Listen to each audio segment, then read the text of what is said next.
Welcome to this lesson on RTO and RPO, which stands for Recovery Time Objective and Recovery Point Objective.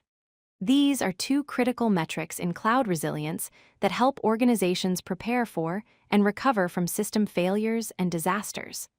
Understanding these concepts is essential for building robust and reliable cloud infrastructure. Recovery objectives are quantifiable metrics that define acceptable limits for downtime and data loss when disasters or system failures occur. Think of them as predetermined thresholds that guide your disaster recovery planning.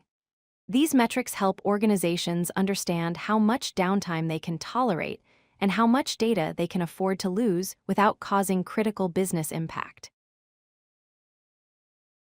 Recovery Time Objective, or RTO, represents the maximum acceptable time a system can be down after a failure before business operations are critically impacted. In simpler terms, RTO answers the question, how long can we afford to be offline? This metric focuses entirely on the duration of downtime. For example, if your RTO is 4 hours, you must restore your system within 4 hours of a failure to meet your business requirements. Recovery Point Objective, or RPO, defines the maximum acceptable amount of data loss measured in time from the point of failure. RPO answers the question, how much data can we afford to lose? This metric determines how frequently you need to back up your data. For instance, if your RPO is 30 minutes, you must perform backups at least every 30 minutes to ensure you never lose more than 30 minutes worth of data. While RTO and RPO are closely related, they measure different aspects of recovery. RTO measures downtime duration, how long your system is unavailable. RPO measures data loss amount, how much data you lose during an incident. These two metrics work together to define your complete disaster recovery strategy. A system can have different RTO and RPO values depending on business criticality. Let's look at a practical example of RTO. An e-commerce platform sets an RTO of 2 hours. This means the system must be restored within 2 hours of failure. The timeline looks like this. A failure occurs, and within the next 2 hours, the system must be fully operational again.